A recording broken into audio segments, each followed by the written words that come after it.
Good morning, ma'am. Good morning, ma'am. Good morning.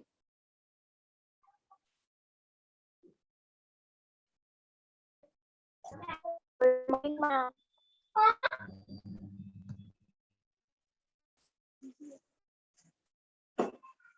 Good morning, Ankita. Good morning, ma'am.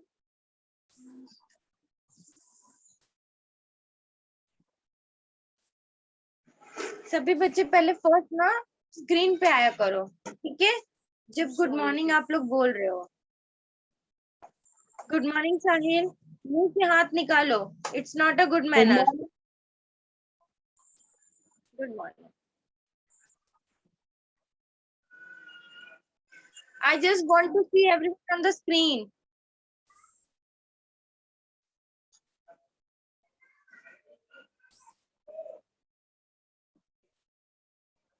Good morning, Abhiraj. Good morning, ma'am. दे दो good morning. Abhiraj, जब भी good morning कहा जाए या कुछ कहा जाए तुम चलना क्यों शुरू कर देते हो? I don't understand. और तुम्हारा फेस मुझे दिख नहीं रहा है, तुम्हारे जस्ट अपोजिट में लाइट है, ब्लैंक दिख रहा पूरे। Good good morning Divya. Morning, ma'am. Morning, ma'am.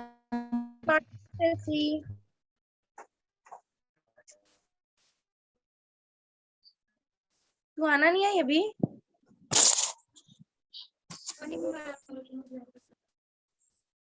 Where is she? Oh, good morning.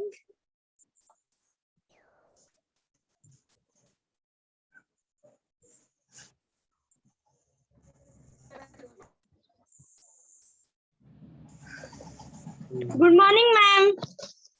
Good morning, Khushi. Where is Rekha?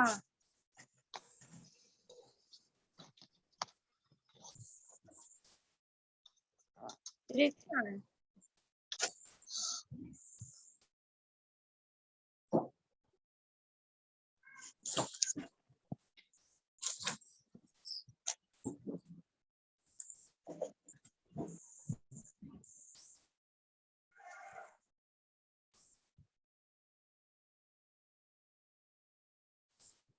आ गए सभी बच्चे? अभी प्रणव नहीं आया, साहिल आ गया है। ओके, नाई आई है।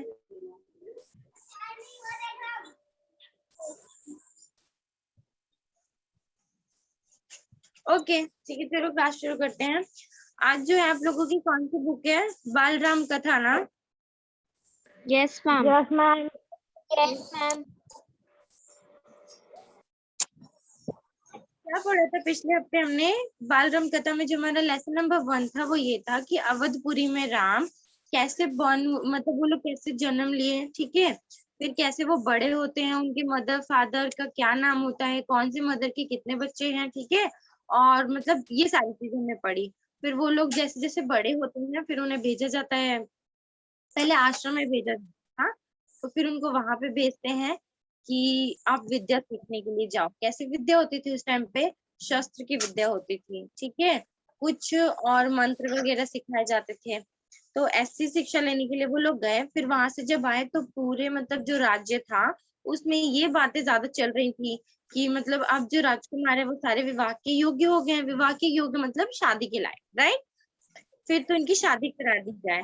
बट राजा अभी बात ये चीजें नहीं बोल रहे थे, तो अभी सभी वेट कर रहे थे। फिर अंदर जो था राजमहल में भी ये बातें चलने लग गई कि या मतलब उनकी शादी करानी चाहिए। उस टाइम पे क्या हुआ, जैसे ही बैठे हुए थे सभी, तो कौन आते हैं? Good morning. सौमित्र आते हैं।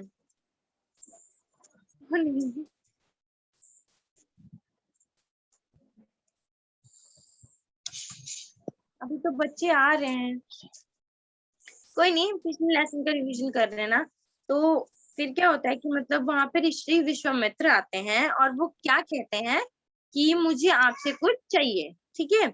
और जिस मतलब जो राजा दशरथ थे उनके किंगडम में एक चीज बहुत ज्यादा वो थी, मतलब ये पक्की थी कि अगर एक बार उन्होंने कह दिया कुछ देने के लिए तो वो डेफिनेटली देंगे। ठीक है, किसी भी सूरत में। तो उन्होंने वचन दे दिया कि ओके, आप जो मांगेंगे मैं दूंगा आपको। तो फिर उन्होंने ये बोला, विश्वामित्र जी ने किसको मांगा? मैम राम को। Ma'am ma'am Ram. को मांगा। मैम कौन है राम ये? को मांगा। ठीक है, और क्यों मांगा राम को? मैम एक एक बच्चा आंसर दो, जो दे रहे बाकी प्लीज कीप क्वाइट। एक बच्चा आंसर दो। उनकी धनुष तोड़ दी थी उन्होंने। क्या बेटा? जो शिव जी का धनुष था उन्हें वो उठा लिया था और तोड़ दिया था। कौन से? देखो, वो क्या था, मतलब जो विश्वामित्र जी आए थे वो इसलिए आए थे, मतलब सभा में आए और उन्होंने कहा कि चाहिए, तो राजा दशरथ ने कहा ठीक है मैं आपको दूंगा। फिर उन्होंने किसको मांगा? अटेंड किया है ना कि हैदराबाद में किस बंदे को भेजना है, तो हैदराबाद में डायरेक्टली भेज दो आप।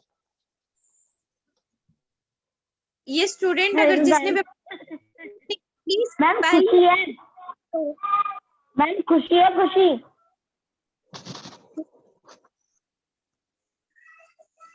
वेयर इज खुशी? माइक बंद कर लेना। ओके वंश आई है, चलो ठीक है, अभी उसने म्यूट कर लिया। बीच में कोई भी अपना ऑडियो मत स्टार्ट करो। Manoj, what are you doing? Manoj क्या कर रहे बता आप? ये पढ़ाई की है? वो मारूंगी। चलो देखो आगे। फिर क्या होता है कि वो आते हैं Vishwamitra ji. Please concentrate, 40 minutes आप लोग दो। कोई इधर घूमे नहीं, कोई सोए नहीं, कोई जागे मत ना। इस टाइम पे ना प्लीज ढंग से बैठ जाओ। तुम चेयर पे राउंड राउंड हो रहे हो, मजा आ रहा है? चलो देखो, फिर क्या था कि वो आगे हम ये पढ़ते हैं कि विश्वामित्र जी कहते हैं कि हमें जो राम चाहिए, और किस लिए चाहिए, क्योंकि वो एक सिद्धि योत्री क्या करते हैं, यज्ञ कर रहे हैं जिससे उन्हें कुछ सिद्धियां मिलेंगी। पढ़ा था लेसन में। तो वो यज्ञ करेंगे जिससे उन्हें सिद्धि मिल जाएगी, जिसमें अनुष्ठान पूरा हो चुका है कि जो चीजें हम वो कर लिया कि हाँ ये पूजा होगी, इतने दिनों की होगी, ठीक है। और फिर तब यज्ञ शुरू कराना है, जिसमें क्या कर रहे हैं? Prince, what are you doing? I really don't understand. आप लोग ऐसे क्यों कर रहे हो? आगे देखो, फिर क्या होता है कि वो ना शुरू करवा रहे होते हैं, तो यज्ञ उन्हें कराना होता है, जिसकी वजह से उस टाइम पे क्या करते, बहुत सारे राक्षस हुआ करते थे जो इन सब चीजों के लिए ना ऐसे कुछ रिचुअल्स जो होते थे उसमें बहुत ही ज्यादा डिस्टरबेंस क्रिएट करते थे, जैसे कि आप लोग, है ना, यहाँ पे पढ़ाई चल रही है और बीच बीच में एक एक बच्चा डिस्टर्ब कर रहा है। तो ऐसे ही वो लोग क्या करते थे, डिस्टरबेंस क्रिएट करते थे, जिससे विश्वामित्र जी को क्या चाहिए थी, थोड़ी शांति चाहिए थी ताकि वो काम अपना पूरा कर सके, है। तो फिर उन्होंने कहा कि मुझे राम चाहिए, क्योंकि राम के बारे में उन्होंने बहुत सुना था। और दशरथ जो थे उनको सबसे ज्यादा सारे पुत्रों में से प्यारा कौन था उनके लिए? राम। बिकॉज ऑफ, क्योंकि वो बहुत ही ज्यादा विवेक, इंटेलिजेंट थे, हाँ, विनम्र भी थे, शांत स्वभाव के भी थे, लोगों के साथ तमीज से पेश आते थे, और इसके साथ साथ वो बहुत ही ज्यादा इंटेलिजेंट भी थे, ठीक है, मतलब हर चीजों का उन्हें नॉलेज था। तो सभी उसी की डिमांड करते हैं जिसके पास बहुत ज्यादा ही क्या हो, क्वालिटीज हो, ठीक है। तो अब दशरथ फिर शौक में आ जाते हैं और बेहोश हो जाते हैं कि ये क्या मांग लिया इन्होंने, जो मैं दे नहीं सकता वही इन्होंने मांगा। फिर जैसे वो उठते हैं, मतलब जो मूर्छित अवस्था में होते हैं, फिर वो जैसे जागते हैं, फिर वो देखते हैं, फिर बेहोश हो जाते हैं, मतलब वो चीजें उन्हें फिर याद आती है कि अरे यार इन्होंने क्या मांग लिया मुझसे। फिर वो बेहोश हो जाते हैं। अब इस पे ना पूरा जो सभा होता है वो एकदम शांत होता है, सुन, ठीक है, कोई कुछ कह नहीं सकता, क्योंकि रियली बात है, दोनों अगर तरह से देखा जाए तो किसी के भी हिस्से में कुछ कह पाना बहुत ही ज्यादा मुश्किल था। वो राम दे नहीं सकते, क्योंकि राम, सही बात है, सबके प्यारे थे, और विश्वामित्र जी को ना देना भी गलत बात है, क्योंकि दशरथ जबान दे चुके थे। तो फिर क्या हुआ, फिर वो उठे तो विश्वामित्र जी का क्रोध जो था वो थोड़ा थोड़ा बढ़ता जा रहा था, बट वो कुछ कह नहीं रहे थे। फिर जब तीसरी बार वो जागे तो उन्होंने कह दिया कि आप अपने वचन से मुकर रहे हो, आपको वचन देना नहीं था, और अगर आप दे चुके हो तो आप मुकर नहीं सकते, आपको मुझे राम को देना पड़ेगा। तो फिर वो कहते हैं कि मैं कैसे दे दूंगा, आप कुछ भी मुझसे मांग लो, राम को छोड़ के मैं आपको दे दूंगा। तो उन्होंने कहा कि मुझे राम को छोड़ के कुछ नहीं चाहिए, बस राम चाहिए।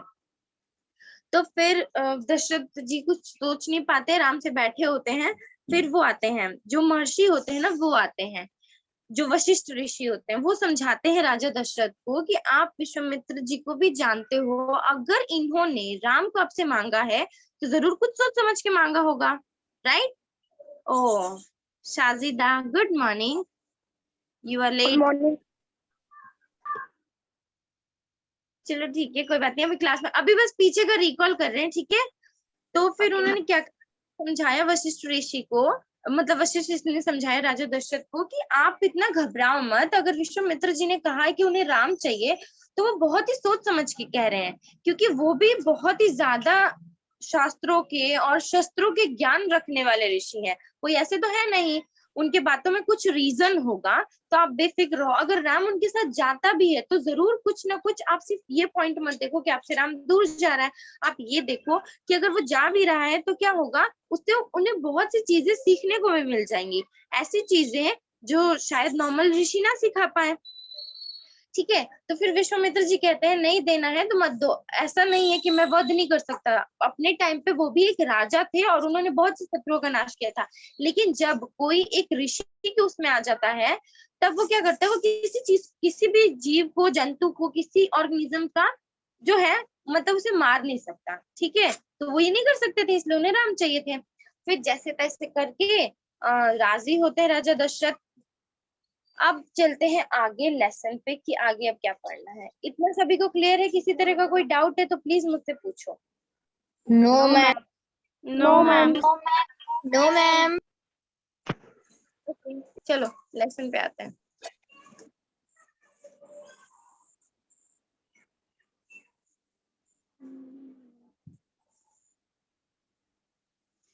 ये रहा बच्चों आपका चैप्टर, जब वहां जहां से हमें आगे शुरू करना है। ये देखो, हमने यहाँ तक पढ़ लिया था कि महर्षि विश्वामित्र ने, मतलब उनका क्रोध वगैरह बढ़ता जा रहा था, सभी शांत थे। अब हमें कहाँ से, यहाँ से पढ़ना है। ये देखो, ये यहाँ पे वो समझाते हैं ऋषि। मैं एक बार ये टॉपिक क्लियर कर रही हूँ पहले। राजन, आपको आप अपना वचन पूरा करना चाहिए, रघुकुल की रीति यही है, प्राण देकर भी आपके पूर्वजों ने वचन निभाया है। आप राम की चिंता ना करें, महर्षि के होते हुए उनका कोई कुछ नहीं बिगाड़ सकता। महाराज दशरथ की चिंता कुछ कम हुई, पर मन अभी भी खिन्न था, बेचैन था। पुत्र वियोग का दुख सभी तर्कों पर भारी पड़ रहा था। गुरु वशिष्ठ ने कहा, महाराज, महर्षि विश्वामित्र सिद्ध पुरुष हैं, तपस्वी हैं, अनेक गुप्त विद्याओं मतलब ऐसी विद्याएं जो सबको ना पता हो, जो सीक्रेट होती हैं, उनके जानकार हैं। वह कुछ सोचकर ही यहाँ आए हैं। राम राम उनसे अनेक, अब आगे देखो, ये यहाँ पे तो पेजेस खत्म हो चुके हैं, हम यहाँ पे कुछ है नहीं, तो नेक्स्ट पेज पे भी आते हैं हम, ठीक है?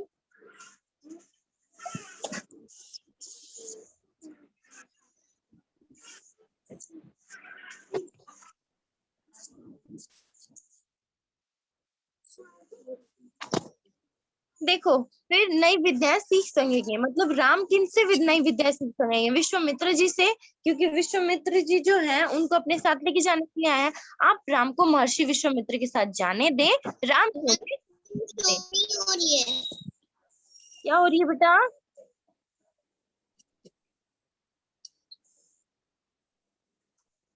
Hello yes ma'am. Ankita, any problem? No ma'am. Okay. आप राम को महर्षि विश्वामित्र, बेटा कुछ कहना है तो प्लीज आप लोग बोलो, क्या कह रहे हो? किसी को कुछ कहना है? Sorry, I am really sorry, due to your network issue I can't hear you. Screen पे लिखो बेटा, मुझे समझ नहीं आ रहा कौन क्या बोल रहे हो।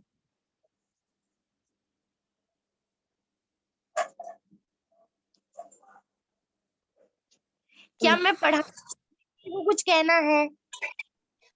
No ma'am. No ma'am. तो प्लीज अब सभी कर दो। जब मैं क्वेश्चन पूछूंगी ना, जब मैं आपको बोलूंगी, नाम बोलूंगी, वो बच्चा प्लीज बस अपना ऑडियो हटाए, म्यूट से हटाए। खुशी प्लीज, आगे देखो।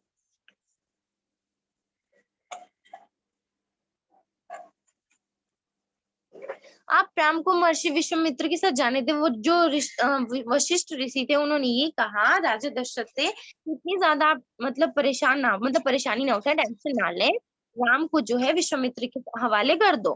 दशरथ ने वशिष्ठ की बात दुखी मन से स्वीकार कर ली, लेकिन वह राम को अकेले नहीं भेजना चाहते थे।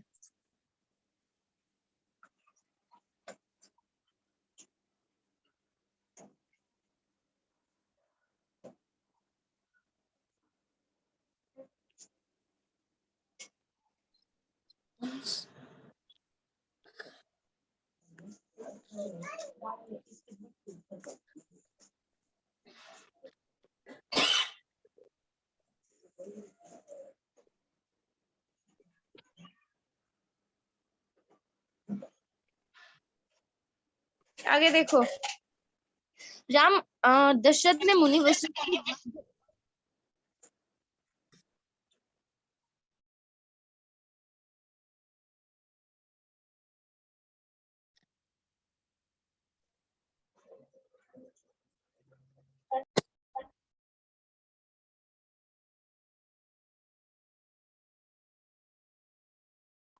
मैम आपकी आवाज ही नहीं आ रही।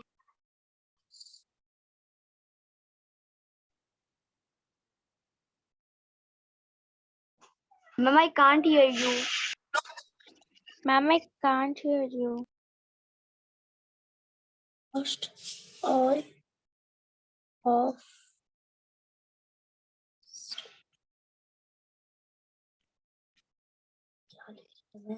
first all of पहले ना कीप क्वाइट करके सारे बच्चे बैठ जाओ, ठीक है।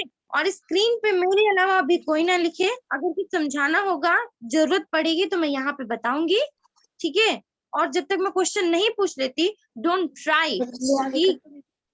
हाँ प्लीज आप लोग अपना ऑडियो म्यूट करके रखो। आगे देखो, दशरथ ने मुनि वशिष्ठ की बात दुखी मन से स्वीकार कर ली, वंश, लेकिन वह राम को अकेले नहीं भेजना चाहते थे। उन्होंने विश्वामित्र से आग्रह किया, कहा कि वे राम के साथ उनके छोटे भाई लक्ष्मण को भी ले जाएं। महर्षि विश्वामित्र ने महाराज दशरथ का यह आग्रह स्वीकार कर लिया। अब जब दशरथ जो थे वो मान गए थे भेजने के लिए, जब मुनि वशिष्ठ ने उनको समझाया, पर दुखी मन से उन्होंने कह दिया कि ठीक है, आई एग्री, मैं मान गया हूँ। लेकिन फिर उन्होंने ये सोचा कि मैं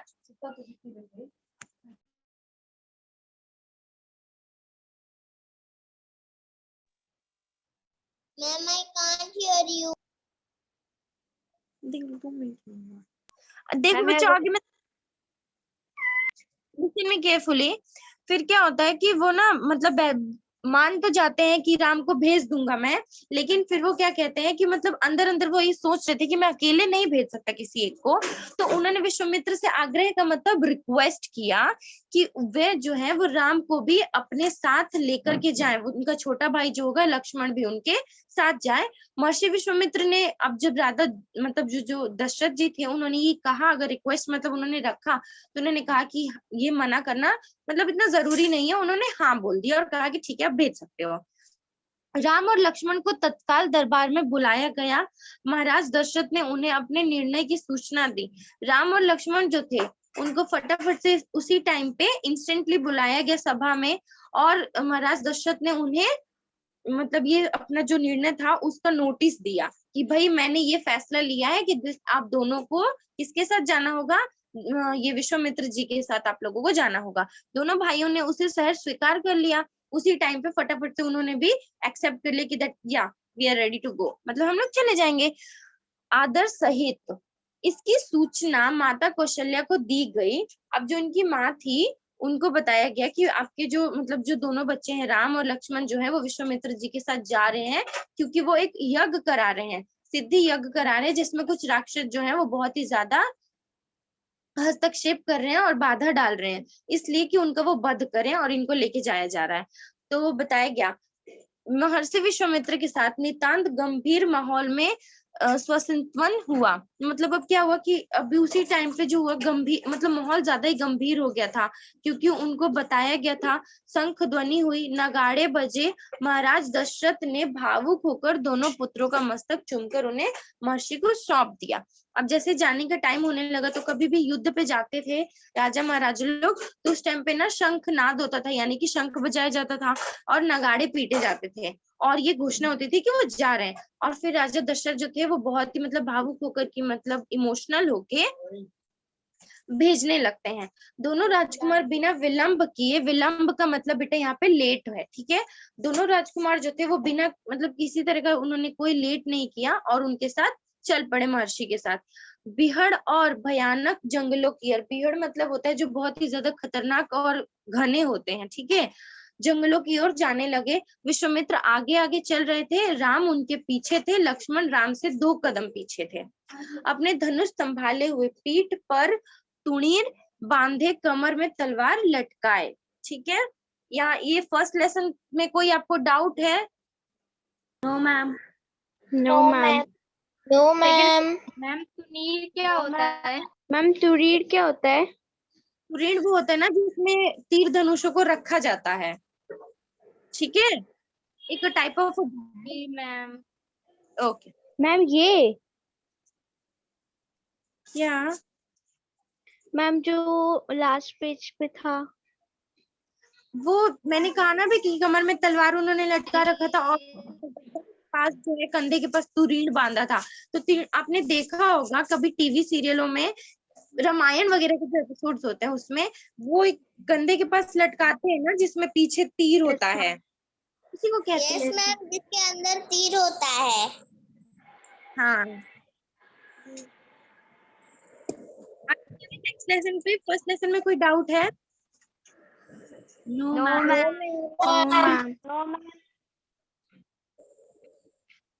नो मैम।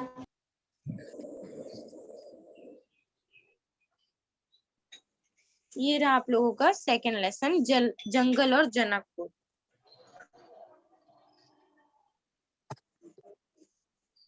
चलो देखते हैं आगे।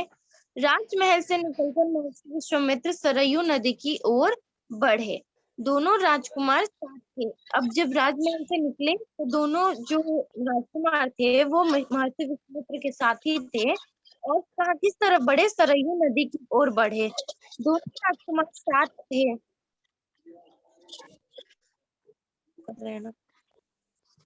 दोनों राजकुमार जो थे ना वो किसके साथ थे, महर्षि के साथ थे। उन्हें नदी पार करनी थी आश्रम पहुंचने के लिए। किसकी वॉइस आ रही है?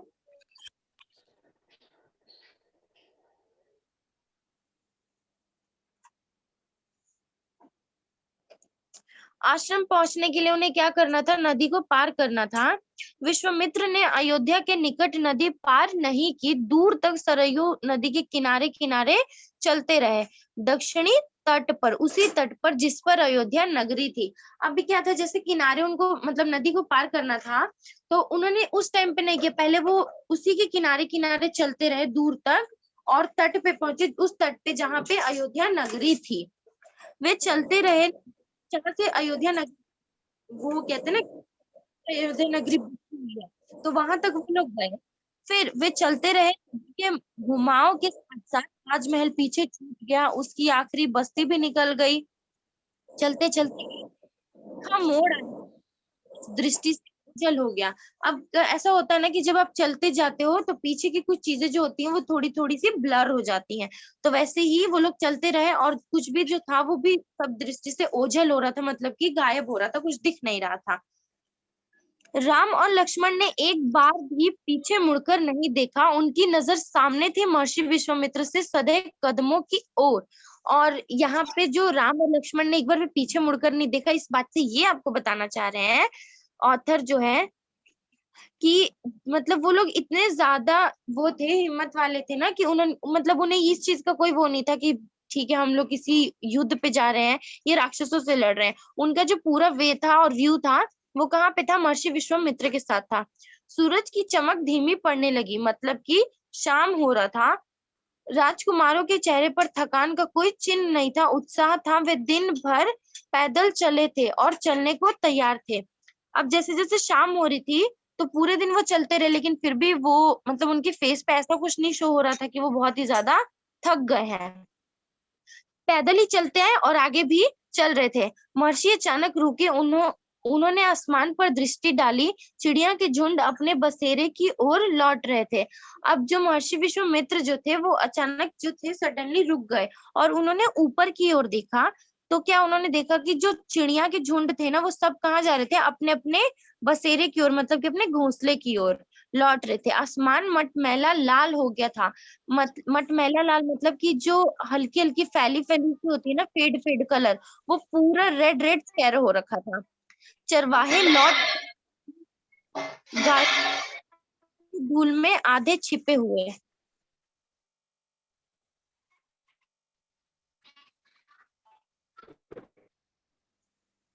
आगे देखो, चरवाहे का गांव के एरिया में गाय भैंस रखते हैं ना, उनको चरवाहा कहा जाता है। तो वो लोग क्या था, शाम हो रहा था तो उस टाइम वो लोग भी अपने सारे जितने भी मतलब पशु पक्षी होते हैं वो सब अपने अपने घर जा रहे थे।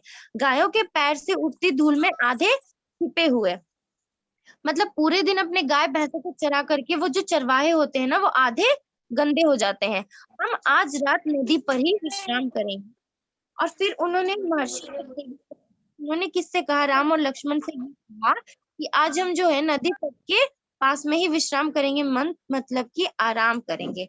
महर्षि ने पीछे मुड़ते हुए कहा।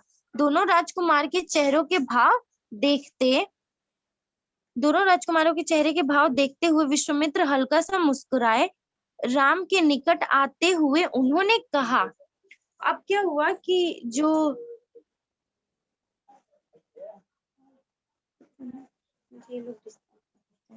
आगे देखो बच्चों, उन्होंने फिर ये कहा, विश्वामित्र जी ने ये कहा ना कि आज हम यहीं पर आराम करेंगे।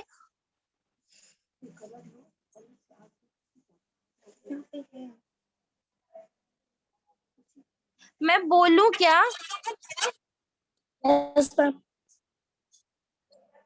फिर बीच में कौन डिस्टर्ब कर रहा है?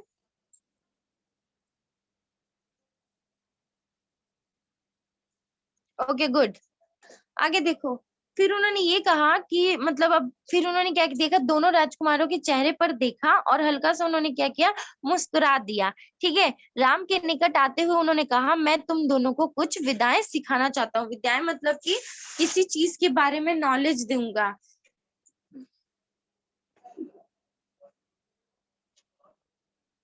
ठीक है बच्चों, विद्याएं का मतलब कि अब कुछ शस्त्रों को कैसे चलाया जाता है। अगर राक्षस कुछ मायावी होंगे, ऐसे होंगे जो दिखे नहीं और हमें उनके ऊपर वार करना होगा, ऐसा कुछ भी। इतना तो मतलब यही होता था पहले के टाइम पे, मायावी राक्षसों को कैसे पकड़ के मारना है, कौन सी शस्त्र कैसे चलेंगे, इसके बारे में। तो उन्होंने मतलब हल्का सा उन्होंने मतलब मुस्कुराहट छोड़ी और फिर जो राजकुमार राम थे उनके पास आए और उन्होंने कहा कि मैं कुछ विद्याएं आप दोनों को सिखाऊंगा आज।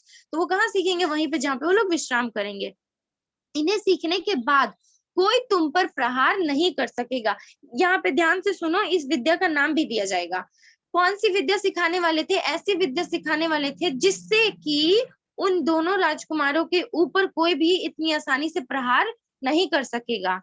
ठीक है, और उस समय भी नहीं कर सकेगा जब वो लोग बेशक ही नींद में होंगे। ठीक है बच्चों, आगे देखो। Yes ma'am. Yes, ma'am.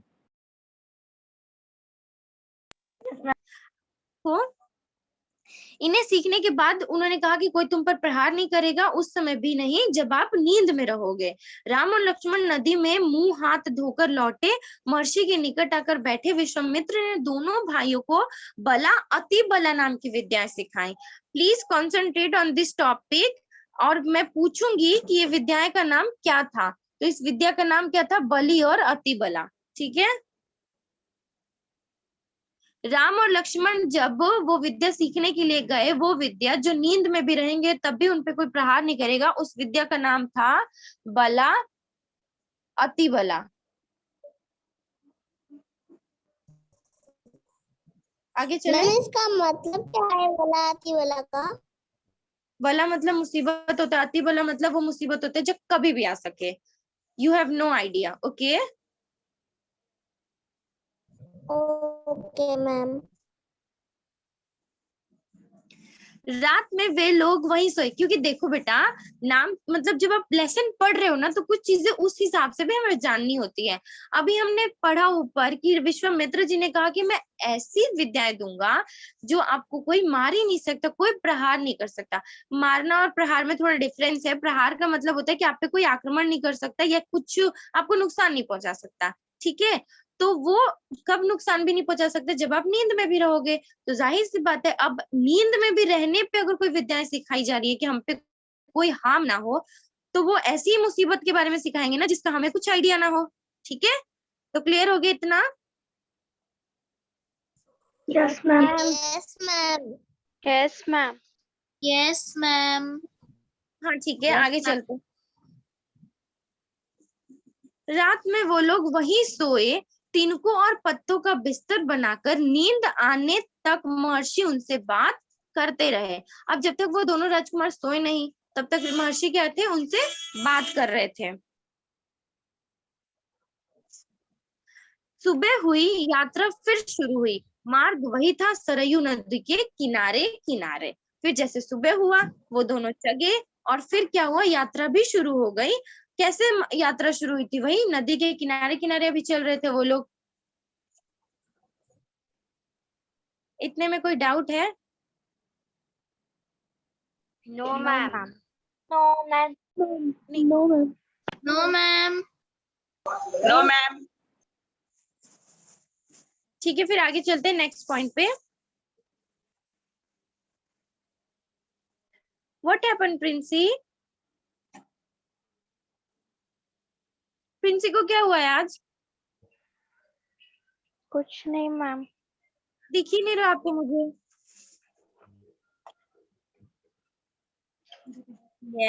अभी दिखी। चलो आगे चलते हैं।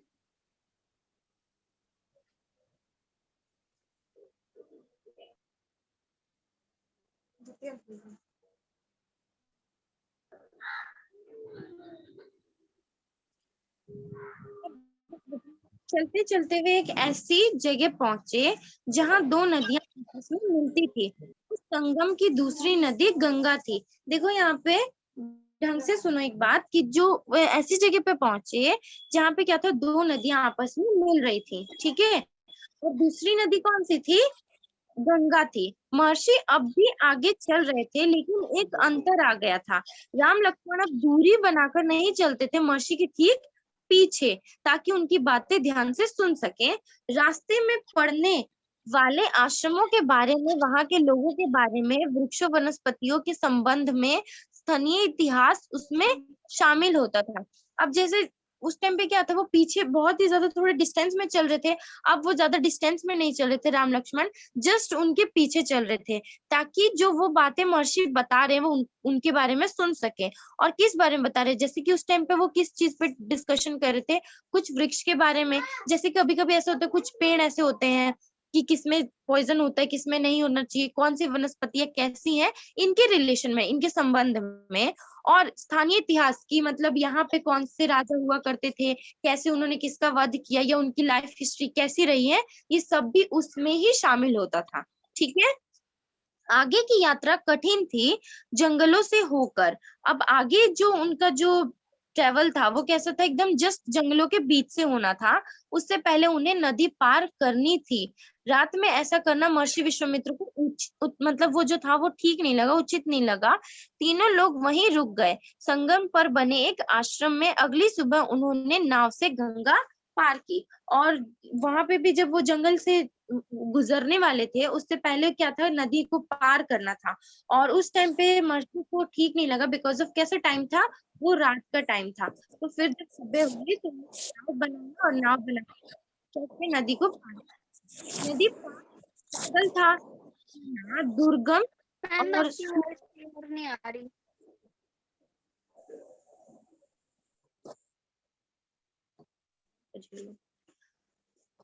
अभी आ रही आवाज? Yes yes ma'am. मैम। ठीक है। अब जैसे उन्होंने नदी पार की तो उन्हें क्या मिला, जंगल मिला, ठीक है। वो जंगल कैसा था, दुर्गम मतलब कैसा, देखा भी ना जाए, ठीक है, बहुत ही ज्यादा भयानक हो और घना। कैसा सूरज की किरणें धरती तक नहीं पहुंचती थी, इतना ज्यादा वो घना था कि प्रॉपर जो सन की रेस थी वो भी वहां पे आ नहीं पा रही थी, इतना घना। वह डरावना भी था। हर ओर से झिंगुरों की आवाज, जानवरों की दहाड़, कर्कश ध्वनियां, मतलब कि अलग अलग थी। और कैसी कर्कश का मतलब होता है ना जो अच्छी ना लगे, ठीक है। तो जब अलग अलग जानवर अपने अपने वॉइस निकालेंगे,